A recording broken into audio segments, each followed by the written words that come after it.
Bismillahirrahmanirrahim. Assalamu alaikum dear viewers. Me myself Ikra Khan. Once again welcoming you on behalf of your own channel Maths Box. I'm here to proceed the lectures of set theory. Basically lecture number 16 will deal with types of functions. Students हमारी discussion चल रही थी set theory के chapter number functions पर। आज हम लोगों ने लेक्चर नंबर 16 डिलीवर करना है। अपने लेक्चर का बाकायदा आगाज़ करने से पहले मेरी रिक्वेस्ट उन लोगों से जिन्होंने अभी तक मैथ्स बॉक्स को सब्सक्राइब नहीं किया, बेल आइकन को प्रेस कर दें और थम्स अप का बटन प्रेस करें ताकि इस चैनल की रिसेंट अपडेट से आप लोग अवेयर हैं। बगैर टाइम वेस्ट किए मूव करते हैं अपने लेक्चर की तरफ। आज जो हम लोगों ने चीज़ें डिस्कस करनी है ना, वो बेसिकली 4 टाइप्स हमने डिस्कस करनी है फंक्शंस की। वो कौन कौन सी हैं? 1 1, ऑन 2, इन्वर्टेबल फंक्शन और बाइजेक्टिव फंक्शन। और इससे रिलेटेड कुछ हम लोग आपको न्यूमेरिकल क्वेश्चंस करवाएंगे ताकि आपको क्लियर हो जाए कि 1 1 ऑन 2 किस तरीके से हम लोग चेक करते हैं। तो मूव करते हैं डेफिनेशंस की तरफ। तो 1 1 फंक्शन की 1 to 1 फंक्शन डेफिनेशन आपके पास क्या होती है? वो होती है फंक्शन इज 1 to 1 और इसको आप बेसिकली इस तरीके से लिखते हैं 1-1, ठीक है। ये नोटेशन भी आपको बाज ऑथर लिखते हुए दिखाई देंगे। A function is 1 1 function if कब? Different elements in the domain A, कि अगर मुख्तलिफ एलिमेंट्स डोमेन ऑफ ए से लिए जाएं, हैव डिस्टिंक्ट इमेजेस और उनकी इमेजेस भी क्या आ जाएं? डिस्टिंक्ट। मतलब कहना चाह रहा है कि अगर आपने दो मुख्तलिफ एलिमेंट पहले सेट से लिए हैं तो उनके कॉरस्पॉन्डिंग जो टारगेट सेट मतलब दूसरे वाले सेट में एलिमेंट्स आ रहे हों वो भी डिफरेंट हों। इसको थोड़ा सा मोल्ड करके देख लें कि ये कि अगर आपने दो डिफरेंट एलिमेंट्स लिए हैं तो उनकी इमेज एक नहीं आनी चाहिए। तीसरी फॉर्म स्टाइल में आप इसको देख लें कि जब आप इसकी डायरेक्टेड ग्राफ बनाते हैं, मतलब एरो डायग्राम जब आप इसकी बनाते हैं तो आपने ये ध्यान रखना है कि डोमेन में से जो एलिमेंट निकल रहे हैं उनके एक एक एरोज किसी एक एलिमेंट के साथ दो एरोज मैच ना होते हों। मतलब दो डिफरेंट एलिमेंट्स लेके आपने दो डिस्टिंक्ट इमेजेस निकालनी है। डिस्टिंक्ट का लफ्ज भी एलिमेंट्स के लिए, मुख्तलिफ एलिमेंट्स के लिए इस्तेमाल किया जाता है। इसको हम एक और फॉर्म में भी डिफाइन करते हैं कि और आप 1 1 को किस तरीके से डिफाइन कर सकते हैं कि एफ आपके पास क्या होता है? F is 1 1। एफ आपके पास क्या है? 1 1 है। इफ क्या हो? अगर आपने क्या लिख लिया, दो इमेजेस को आपने इक्वल रखा, ये इमेजेस है ना, एफ ऑपरेट हो चुका है। जब एफ ऑपरेट हो जाता है तो वो आपके पास इमेज बन जाती है। और इमेज किसकी बनती है? ये सारी की सारी एफ ऑफ ए इमेज है किसकी? इस ए की। इसी तरीके से एफ ए प्राइम, ये सारा का सारा इमेज है किसका? इस ए प्राइम का। तो वो कहते हैं कि फंक्शन को मैं 1 1 बोलूंगा या 1 1 बोलूंगी अगर आपने इमेजेस को सेम रखा और इमेजेस को सेम रखते हुए अगर आपने प्रूव ये कर लिया कि उनकी प्री इमेजेस भी आपस में क्या हैं? इक्वल हैं, तो वो फंक्शन फिर क्या बन जाएगा? 1 1 बन जाएगा। ठीक हो गई बात। अब इसको ये मैंने 2 फॉर्म्स बता दी हैं। थर्ड फॉर्म जो मैं ग्राफ की सूरत में आपको बताने लगी हूँ, फॉर एग्जाम्पल मैंने एक फंक्शन, ये मेरे पास सेट ए है और इसमें मेरे पास 1 2 और 3 नंबर्स पड़े हैं और यहाँ पर मेरे पास क्या है? 1 4 और 9 फॉर एग्जाम्पल। अगर मैं मैच कर दूं 1 को 1 के साथ, 2 को 4 के साथ, ठीक है, और 3 को 9 के साथ, तो आपने ये गौर करना है, उसने कहा है डिस्टिंक्ट इमेजेस होनी चाहिए। मतलब दो मुख्तलिफ एलिमेंट्स की मुख्तलिफ इमेजेस आनी चाहिए। ये ए 1 और 2 अगर मैं लूँ, ये दो डिफरेंट एलिमेंट्स हैं तो इनकी इमेजेस भी डिफरेंट आ रही हैं। तो इसका मतलब है ये जो मैंने आपके पास एरो डायग्राम बनाई है ये बेसिकली 1 1 फंक्शन की डेफिनेशन को फुलफिल कर रही है। लेकिन अगर मैं इसको ये कर दूं कि 1 को किसी तरीके से 2 को 1 पे भी मैप कर दूं, अब देखें आपने क्या किया, आपने दो मुख्तलिफ एलिमेंट्स तो लिए डोमेन से, लेकिन उसकी इमेज जो है वो यूनिक, ये देखें आ रही है, एक आ रही, मतलब 1 भी 1 पे मैप हो रहा है, 2 भी 1 पर मैप हो रहा है। इसका मतलब है उनकी इमेजेस मुख्तलिफ नहीं है, डिफरेंट नहीं है। तो हमने एरो डायग्राम को देखते हुए ये सिर्फ चीज देखनी है कि क्या जो टारगेट सेट है, टारगेट सेट होता है सेकंड वाला, टारगेट सेट जो है उसके किसी एक एलिमेंट के साथ दो एरो तो नहीं मैच हो रहे।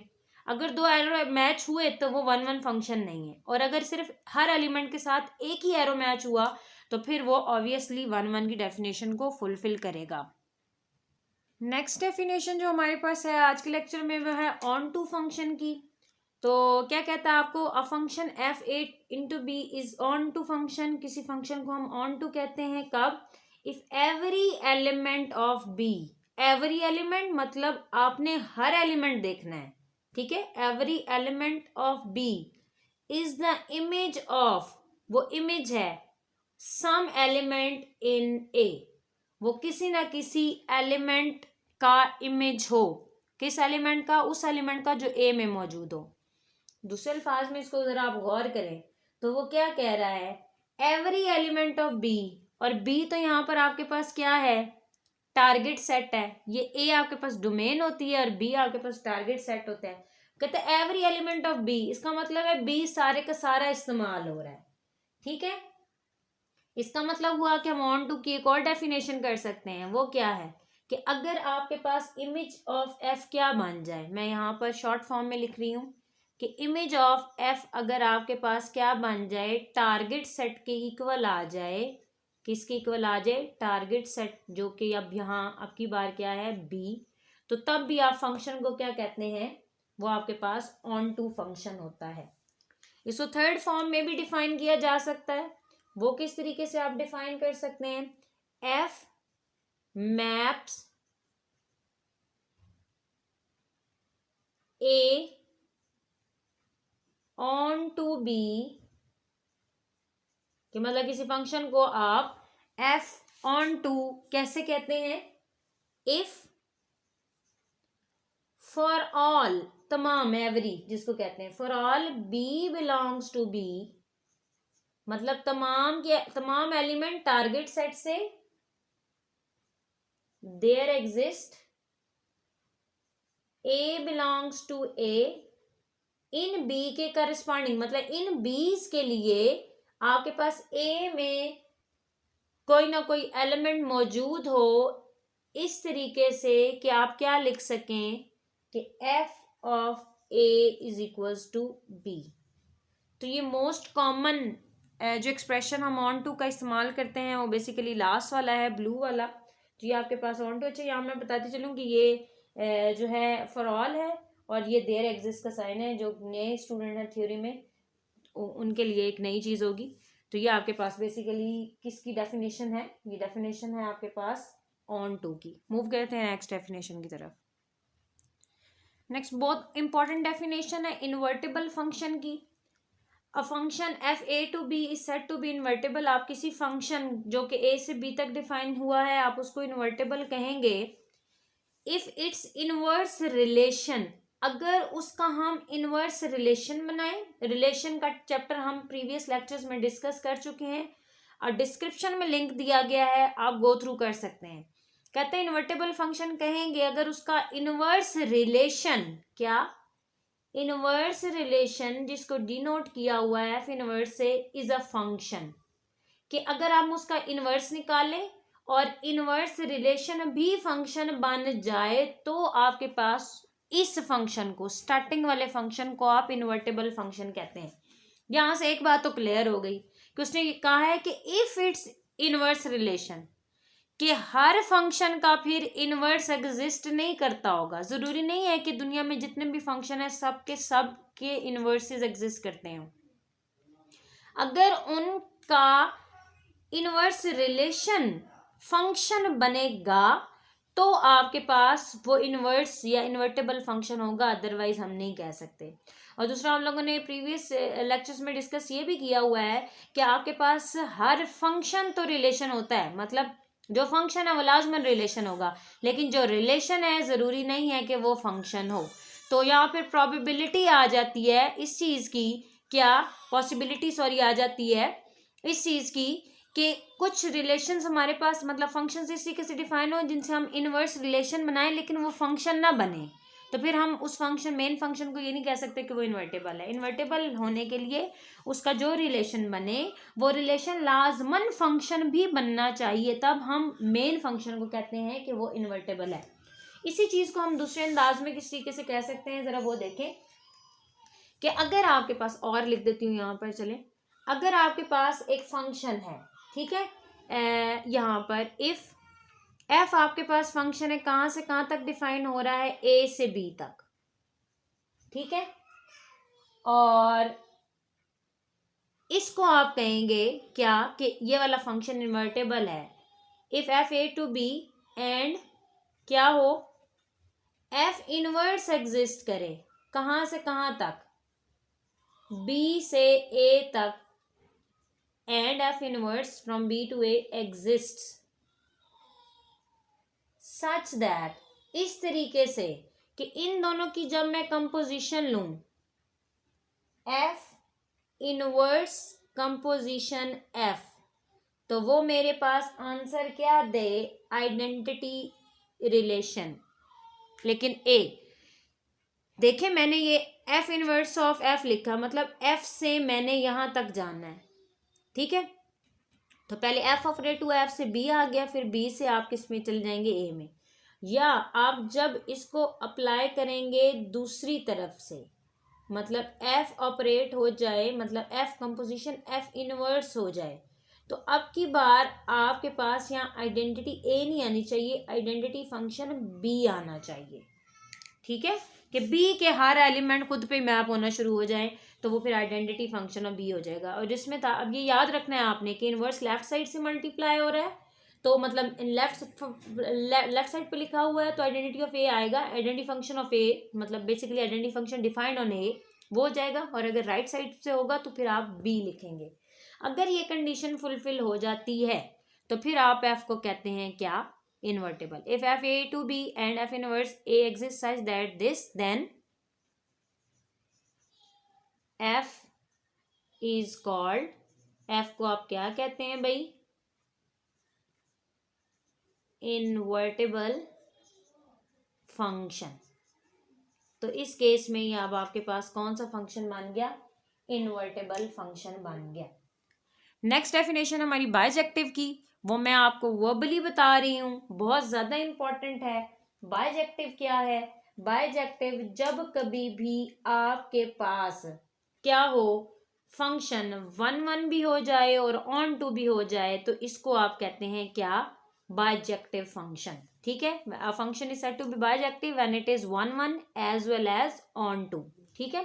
अच्छा, अब इनके अल्टरनेटिव नेम्स भी हैं, बाज ऑथर डिफरेंट स्टाइल्स को कॉपी करते हैं, तो वो मैं बताती चलूँ कि आपके पास जो 1 फंक्शन होता है ना, इसके लिए आप वर्ड जो यूज़ करते हैं वो आप इंजेक्टिव का वर्ड भी यूज़ करते हैं, क्या, इंजेक्टिव, इंजेक्टिव फंक्शन। तो वो अगर पेपर में आता है इंजेक्टिव फंक्शन तो आप वही डेफिनेशन लिखेंगे जो आपकी 1 की है, बेसिकली उसका दूसरा नाम है। इसी तरीके से ऑन टू को आप क्या कहते हैं, ऑन टू को आप कहते हैं सरजेक्टिव फंक्शन, ठीक है, सरजेक्टिव। थर्ड वन है आपके पास बाइजेक्टिव, बाइजेक्टिव जो कि मैंने अभी आपको थोड़ी देर पहले बताया कि 1 और ऑन टू अगर ये दोनों इकट्ठे हो जाए, मीन्स इन दोनों को अगर आप प्लस कर देते हैं, ये दोनों इकट्ठे हो जाएं तो एक नया नाम बन जाता है बाइजेक्टिव। और इसको आप बेसिकली पता है क्या कहते हैं, इसको आप कहते हैं 1 और साथ एक वर्ड यूज करते हैं करस्पॉन्डेंस का, किसका, करस्पॉन्डेंस, CORRES, कॉन्डेंस, मतलब 1 करस्पॉन्डेंस का मतलब होगा बाइजेक्टिव फंक्शन। ये आपके पास इनकी ऑन टू 1 बाइजेक्टिव और इन्वर्टेबल फंक्शन जो है उनकी एग्जांपल आपको करवाई जाने लगी है। क्वेश्चन नंबर 18 है बेसिकली आपकी एक्सरसाइज का। तो ये आपके पास एफ फंक्शन है, ए से बी के दरमियान, जी बी से सी के दरमियान, और एच आपके पास सी से डी के दरमियान में एक फंक्शन है। तो आपको कहता है कि आप इसको देख के बताएंगे कौन सा फंक्शन 1 है। पहले हम 1 पर डिस्कशन करते हैं कि इनमें से कौन सा फंक्शन 1 है और कौन सा नहीं, और रीज़न भी बताएंगे कि कौन सा फंक्शन 1 है तो क्यों है, नहीं है तो क्यों नहीं है। सिर्फ अभी आप इन दोनों ब्लॉक्स को छोड़ दें, आप सिर्फ ये वाला पोर्शन दिमाग में रखें। 1 1 के लिए मैंने आपको ये बताया है, डेफिनेशन में रिवाइंड करके आप सुन सकते हैं कि जितने भी टारगेट सेट के एलिमेंट्स हों, सेकंड नंबर वाले सेट के जितने भी एलिमेंट्स हों, उन सब के साथ एक एरो मैच करना चाहिए। तो यहाँ पर हमें 2 के साथ 2 एरोज, आगे वाला आपने नहीं देखना, पीछे वाला देखें। 2 के साथ आपको 2 एरोज मैच होते हुए नजर आ रहे हैं। इसका मतलब है कि आपके पास डोमेन में 2 एलिमेंट्स हैं। कौन कौन से? एक है ए और दूसरा है सी, जिनकी इमेजेस क्या आ गई हैं? सेम आ गई हैं। मतलब आपके पास ये फिर फंक्शन क्या रहा? ये फंक्शन आपके पास 1 1 ना रहा।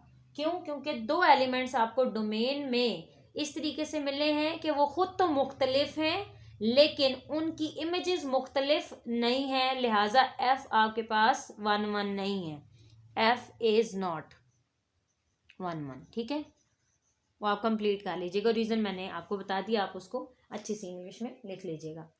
नेक्स्ट इसको देख लें। अब आपकी डिस्कशन बी और सी पर रहनी है। अब आपकी डोमेन बी है और टारगेट सेट आपका सी है, तो अब आपने सी को देखना है। सिर्फ सी को देखें, क्या सी में जितने भी एलिमेंट मैप हुए हैं वो सब के सब एक एक एरो के साथ ही अटैच हुए हैं। देखें यहाँ पर एक्स के साथ एक एरो आ रहा है, वाई के साथ एक एरो आ रहा है, डब्ल्यू के साथ भी एक एरो आ रहा है। लिहाजा हम ये कह सकते हैं कि डोमेन के डिस्टिंक्ट एलिमेंट्स के लिए डिस्टिंक्ट इमेजेस आपको मिल रही हैं। लिहाजा आप कह सकते हैं कि जी आपके पास क्या है? 1 1 है। जी इज 1 1। थर्ड आपके पास क्या है? एच फंक्शन है। अब आपकी डोमेन सी है और टारगेट सेट डी है। जरा गौर करें, टारगेट सेट में कोई ऐसा एलिमेंट आपको नजर आ रहा है जिसके साथ 2 एरो मैच हो रहे हो? जी हमें नजर आ रहा है। वो कौन सा एलिमेंट है? वो एलिमेंट नंबर है 4। क्यों? क्योंकि 4 एक्स की भी इमेज 4 है और उसके बाद जेड की इमेज भी 4 है। एक्स और जेड 2 डिफरेंट एलिमेंट्स हैं। डोमेन में 2 डिफरेंट एलिमेंट्स पड़े हुए हैं लेकिन उनकी इमेज डिफरेंट नहीं है, उनकी इमेज सेम है। तो हम फिर क्या कहेंगे कि एफ आपके एच आपके पास 1 1 नहीं है। H is not 1 1। अभी इसी क्वेश्चन को आगे प्रोसीड करते हैं ऑन टू के लिए। ऑन टू के लिए मैंने आपको बताया है कि टारगेट सेट सारा का सारा इस्तेमाल होता है। ठीक है, अगर एफ को देखें, एफ का कोई एलिमेंट मिस हो रहा है यहाँ पर जो मैप ना हो रहा हो। यस, यहाँ पर हमें 3 ऐसा एलिमेंट नजर आ रहा है जो मैप नहीं हो रहा। ठीक है, मतलब किसी एलिमेंट का इमेज नहीं है। तो हम ये कह सकेंगे कि एफ आपके पास ऑन टू नहीं है क्योंकि 3 आपके पास बी में है लेकिन वो किसी एलिमेंट का इमेज नहीं है। ठीक है, तो इसका रीजन आप लिख लीजिएगा, मैंने बता दिया है कि एफ आपके पास ऑन टू नहीं है। F is not onto. क्यों? क्योंकि आपके पास 3, चले मैं यहाँ लिख भी देती हूँ नॉट ऑन टू बिकॉज लिख, चले बिकॉज भी लिख देती हूँ। Because 3 belongs to A, B is not image of any element in A. ठीक होगी बात। नेक्स्ट हमारी डिस्कशन चलनी है जी पर। देखें, जी का भी एक एलिमेंट मिस हो रहा है, ये z, तो जी भी आपके पास ऑन टू नहीं होगा। G is not onto. Reason वही होगा कि z आपका c में है लेकिन उसके करस्पॉन्डिंग b में कोई एलिमेंट ऐसा नहीं है कि z उसकी इमेज बन जाए। तो g is not onto, is not. आगे कंप्लीट कर लीजिएगा। इसी तरीके से एच को अगर आप देखें तो एच के बारे में क्या ख्याल है? इसके सारे एलिमेंट्स इस्तेमाल हो रहे हैं। आपने ऑन टू में ये नहीं देखना कि कितने एरो हैं, ऑन टू में सिर्फ आपने देखना है कि इस्तेमाल हो रहे हैं या नहीं। जी सारे इस्तेमाल हो रहे हैं, तो हम कह सकते हैं H is onto. H आपके पास क्या है? Onto. अब जो लास्ट है वो आपके पास है इन्वर्टेबल फंक्शन। इनमें से कौन इन्वर्टेबल है और कौन इन्वर्टेबल नहीं है? इन्वर्टेबल एक रिजल्ट आपके पास है जो हम आगे फर्दर नेक्स्ट लेक्चर्स में आपको उसका प्रूफ भी देंगे कि इफ एंड ओनली इफ के साथ होता है कि अगर एक फंक्शन इन्वर्टेबल है तो वो बाइजेक्टिव होगा और बाइजेक्टिव है तो वो इन्वर्टेबल होगा। इफ एंड ओनली इफ के साथ है मतलब कोई ऐसा फंक्शन जो 1 1 भी हो और ऑन टू भी हो तो वो अंडरस्टूड है, वो इन्वर्टेबल होगा। जरा आप एफ के बारे में, एफ को जरा रीड आउट करें। एफ आपके पास 1 1 नहीं है, एफ आपके पास ऑन टू भी नहीं है, ठीक है। तो एफ फिर आपके पास बाइजेक्टिव भी नहीं होगा और इन्वर्टेबल भी नहीं होगा। एफ इज नॉट क्या, एफ इज नॉट इन्वर्टेबल, ठीक है। इसको देखें, जी आपके पास 1 1 तो है लेकिन जी आपके पास ऑन टू नहीं है, तो इसका मतलब है बाइजेक्टिव नहीं है, क्योंकि बाइजेक्टिव के लिए दोनों होना जरूरी है। तो जी आपके पास बाइजेक्टिव नहीं है, लिहाजा जी आपके पास इन्वर्टेबल नहीं है। जी इज नॉट, जी भी आपके पास भाई इन्वर्टेबल नहीं है। उसके बाद एच को देखें, एच जरा गौर करिएगा, एच आपके पास 1 1 नहीं है, 1 1 नहीं है तो वो बाइजेक्टिव नहीं हो सकता, क्योंकि बाइजेक्टिव के लिए तो 1 1 और ऑन टू दोनों होने चाहिए, 1 1 ही नहीं है तो ये बाइजेक्टिव नहीं है। एच आपके पास बाइजेक्टिव नहीं है, बाइजेक्टिव नहीं है तो इन्वर्टेबल नहीं है। तो ये आपके पास जितनी भी बोर्ड पर एग्जांपल्स लिखी हुई हैं एफ जी और एच, इनमें से कोई भी फंक्शन आपके पास इन्वर्टेबल नहीं है, इनमें से किसी का भी इनवर्स एग्जिस्ट नहीं करेगा, इनमें से कोई भी फंक्शन बाइजेक्टिव नहीं है, इनमें से कोई भी फंक्शन एट अ टाइम दोनों प्रॉपर्टीज को होल्ड नहीं कर रहा, ठीक है। ये आपके पास कुछ एग्जांपल थी। उसके बाद आपके पास इसी क्वेश्चन में वो कहता है कि आप कंपोजिशन लिख दें। चलिए मैं यहाँ पर जगह है, मैं यहाँ पर कंपोजिशन लिख देती हूँ, ठीक है। कि कंपोजिशन आप लिख लें कौन कौन सी, एच ओ जी, एच ओ जी में एलिमेंट किस तरीके से बनेंगे मैं एक बना के आपको दे देती हूँ, एच जी ओ एफ, बाकी आप खुद बना लीजिएगा। वो किस तरीके से, जरा यहाँ पर गौर करें कि ए मैप किस पर हो रहा है, 2 पर, मतलब ए मैप हो रहा है 2 पर। आगे 2 देखें किस पर मैप हो रहा है, एक्स पर, ये हो गया एक्स। और उसके बाद देखें एक्स किस पर मैप हो रहा है, 4 पर, ठीक है। तो ये कंपोजिशन का एक एलिमेंट आपने बना लिया। इस तरीके से दूसरा एलिमेंट देखें, बी मैप हो रहा है किस पर, 1 पर। आगे गौर करें, 1 किस पर मैप हो रहा है, 1 मैप हो रहा है वाई पर, और वाई मैप हो रहा है किस पर, 6 पर। मजीद आगे देख लें, सी मैप हो रहा है किस पर, 2 पर, 2 किस पर मैप हो रहा है, एक्स पर, और एक्स किस पर मैप हो रहा है, एक्स अगेन आपके पास मैप हो रहा है 4 पर, ठीक है। तो इसका जो आपके पास कंपोजिशन बनेगी उसको मैं लिखने लगी हूं यहाँ पर सेपरेट, एच कंपोजिशन, जी कंपोजिशन, एफ। तो उसमें कैसे एलिमेंट्स आपके पास आएंगे, उसमें आपके पास एलिमेंट ऑर्डर्ड पेयर की फॉर्म में होंगे, मतलब ए को अटैच करेंगी किसके साथ, 4 के साथ। तो पहला ऑर्डर्ड पेयर आ गया A4, दूसरा ऑर्डर्ड पेयर आ जाएगा B6, और तीसरा ऑर्डर्ड पेयर आपके पास आ जाएगा C4। ये हम लोगों ने आपको 1 1 on 2 invertible bijective function clear कर दिया। डियर व्यूअर्स, तो ये था आपके पास आज का लेक्चर जिसमें हम लोगों ने 1 1 ऑन 2 बाइजेक्टिव इन्वर्टेबल फंक्शंस के बारे में आपको सिखाया। उम्मीद है आज का लेक्चर क्लियर हुआ होगा। बेल आइकन को प्रेस करना मत भूलिएगा। अपना बहुत ज़्यादा ख्याल रखें, हमें अपनी दुआओं में याद रखें। अल्लाह हाफिज़।